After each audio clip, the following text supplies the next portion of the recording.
ଭାରତର ଝାଡ଼ଖଣ୍ଡ ରାଜ୍ୟର ଏକ ସାଧାରଣ ପରିବାରରୁ ଆରମ୍ଭ ହୋଇଥିଲା ମହେନ୍ଦ୍ର ସିଂ ଧୋନିଙ୍କର ଜୀବନଯାତ୍ରା। ମହେନ୍ଦ୍ର ସିଂ ଧୋନିଙ୍କର ପିତା ଜଣେ ସାଧାରଣ କର୍ମଚାରୀ ଓ ମା ଗୃହିଣୀ ଥିଲେ। ଧୋନି ପ୍ରଥମେ ଗୋଲକିପର ଭାବରେ ଫୁଟବଲ ଖେଳୁଥିଲେ। ପରେ ତାଙ୍କର କ୍ରୀଡ଼ା ଶିକ୍ଷକଙ୍କ ପ୍ରେରଣାରେ ସେ କ୍ରିକେଟ ଜଗତରେ ପ୍ରବେଶ କରିଥିଲେ, ଯାହା ମହେନ୍ଦ୍ର ସିଂ ଧୋନିଙ୍କର ଜୀବନର ଗତିପଥକୁ ସମ୍ପୂର୍ଣ୍ଣ ପରିବର୍ତ୍ତନ କରିଥିଲା। ମହେନ୍ଦ୍ର ସିଂ ଧୋନି ଘରର ଅର୍ଥନୈତିକ ଅବସ୍ଥାକୁ ସୁଧାରିବା ପାଇଁ ଖଡ଼ଗପୁର ଠାରେ ରେଲୱେ ବିଭାଗରେ ଟିକେଟ କଲେକ୍ଟର ଭାବରେ କାର୍ଯ୍ୟ କରୁଥିଲେ। ମହେନ୍ଦ୍ର ସିଂ ଧୋନି ଦିନରେ ଚାକିରି କରି ରାତିରେ କ୍ରିକେଟ ପ୍ରାକ୍ଟିସ୍ କରୁଥିଲେ।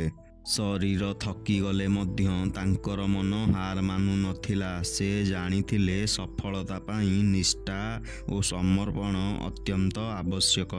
ମହେନ୍ଦ୍ର ସିଂ ଧୋନିଙ୍କର ସେହି ଅଦମ୍ୟ ଚେଷ୍ଟା ତାଙ୍କୁ ଇଣ୍ଡିଆ ଏ ଦଳରେ ସାମିଲ କରିଥିଲା। ସେଠାରେ ସେ ଭଲ ପ୍ରଦର୍ଶନ କରି ସମଗ୍ର ଦେଶର ଦୃଷ୍ଟି ଆକର୍ଷଣ କରିଥିଲେ। 2004 ମସିହା ଡିସେମ୍ବର ମାସରେ ଧୋନି ଆନ୍ତର୍ଜାତୀୟ ଡେବ୍ୟୁ କରିଥିଲେ। ବାଂଲାଦେଶ ବିପକ୍ଷରେ ପ୍ରଥମ ମ୍ୟାଚରେ 0 ରନରେ ଆଉଟ୍ ହୋଇ ଧୋନି ନିରାଶ ଓ ନିନ୍ଦାର ସମ୍ମୁଖୀନ ହୋଇଥିଲେ। କିନ୍ତୁ ଧୋନି ପଛକୁ ଫେରି ନଥିଲେ। ପାକିସ୍ତାନ ବିପକ୍ଷରେ ଭାଇଜାଗରେ 148 ରନ୍, ତାପରେ ଶ୍ରୀଲଙ୍କା ବିପକ୍ଷରେ ଜୟପୁରରେ 183 ରନ୍ କରି ନଟ୍ ଆଉଟ୍ ରହିଥିଲେ। ମହେନ୍ଦ୍ର ସିଂ ଧୋନି ନିଜର ଲମ୍ବା କେଶ, ହେଲିକପ୍ଟର ସଟ୍ ଏବଂ ଶାନ୍ତ ସ୍ୱଭାବ ରୂପରେ ଭାରତକୁ ଏକ ନୂଆ ନାୟକ ମିଳିଥିଲା। 2007 ମସିହାରେ ବିଶ୍ୱକପ୍ ହାରିବା ପରେ ଏକ ନୂଆ ଅଧିନାୟକ ରୂପରେ ମହେନ୍ଦ୍ର ସିଂ ଧୋନିଙ୍କୁ ଚୟନ କରାଯାଇଥିଲା।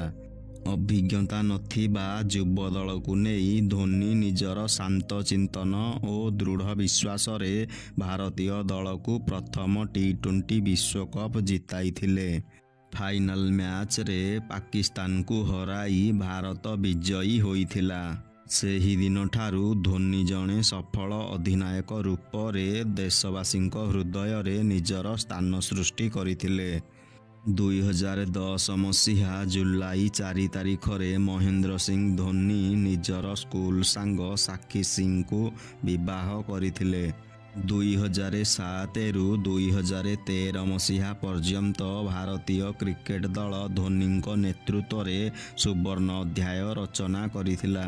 ସିବି ସିରିଜ୍, ଟେଷ୍ଟରେ ନମ୍ବର 1 ର୍ୟାଙ୍କିଂ ଏବଂ 2011ର ବିଶ୍ୱକପ୍ ସହିତ 2013 ମସିହାର ଚାମ୍ପିୟନ୍ସ ଟ୍ରଫି ହେଉଛି ଧୋନିଙ୍କର ସଫଳ ନେତୃତ୍ୱର ଫଳାଫଳ। ମହେନ୍ଦ୍ର ସିଂ ଧୋନିଙ୍କର ଫିନିସିଂ ସଟ୍ରେ ସାରା ଦେଶ ଝୁମି ଯାଉଥିଲା। ମହେନ୍ଦ୍ର ସିଂ ଧୋନି ଅନେକ ପ୍ରଶଂସା ମଧ୍ୟରେ ମଧ୍ୟ ଆତ୍ମନିୟନ୍ତ୍ରଣ ହରାଇ ନଥିଲେ। ମହେନ୍ଦ୍ର ସିଂ ଧୋନି 2020 ମସିହା ଅଗଷ୍ଟ 15 ତାରିଖରେ ଆନ୍ତର୍ଜାତୀୟ କ୍ରିକେଟରୁ ଅବସର ଘୋଷଣା କରିଥିଲେ। ଜଣେ ଖେଳାଳି ଯେଉଁଠି ଅନେକ ଲୋକ ଅନ୍ଦାଜ କରିପାରିନଥିଲେ, ଧୋନି ସେଠି ଅନେକ ଦିନ ଧରି ନିଜର ଯୁଦ୍ଧ ଲଢ଼ୁଥିଲେ। କ୍ରିକେଟ ବ୍ୟତୀତ ନିଜର ବାଇକ୍ ଓ ପୋଷାକୁକୁର ମହେନ୍ଦ୍ର ସିଂ ଧୋନିଙ୍କ ଜୀବନର ଅବିଭାଜ୍ୟ ଅଂଶ। ମହେନ୍ଦ୍ର ସିଂ ଧୋନି କେବଳ ଜଣେ ଖେଳାଳି ନୁହେଁ, ଧୋନି ଜଣେ ବ୍ରାଣ୍ଡ। IPLରେ ଧୋନି ଚେନ୍ନାଇ ସୁପର କିଙ୍ଗସ୍ ଦଳର ନେତୃତ୍ୱ ନେଇ ଅନେକ ଭଲ ପାଇବା ଓ ସଫଳତା ଅର୍ଜନ କରିଛନ୍ତି। ଧୋନିଙ୍କର ପ୍ରଶଂସକମାନେ ତାଙ୍କୁ ଶ୍ରଦ୍ଧାରେ ଥାଲା ବୋଲି ସମ୍ବୋଧନ କରନ୍ତି। ଧୋନିଙ୍କ ନେତୃତ୍ୱରେ ଚେନ୍ନାଇ ସୁପର କିଙ୍ଗସ୍ 5 ଥର IPL ଟ୍ରଫି ଜିତି ନିଜର ଏକ ସ୍ୱତନ୍ତ୍ର ପରିଚୟ ସୃଷ୍ଟି କରିଛି। ମହେନ୍ଦ୍ର ସିଂ ଧୋନି ଅନେକ କଥା ନ କହି ସବୁ ଶିଖାଇଛନ୍ତି।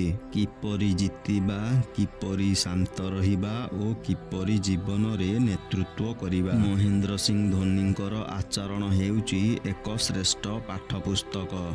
ଦର୍ଶକ ବନ୍ଧୁ, ଏଠାରେ ଆଜିର ଭିଡ଼ିଓଟି ଶେଷ ହେଉଛି। ଏହିଭଳି ସୂଚନା ଭିତ୍ତିକ ଭିଡ଼ିଓ ଦେଖିବା ପାଇଁ ଏହି ଚ୍ୟାନେଲକୁ ସବସ୍କ୍ରାଇବ୍ କରି ପାଖରେ ଥିବା ବେଲ୍ ଆଇକନକୁ ପ୍ରେସ୍ କରିଦିଅ।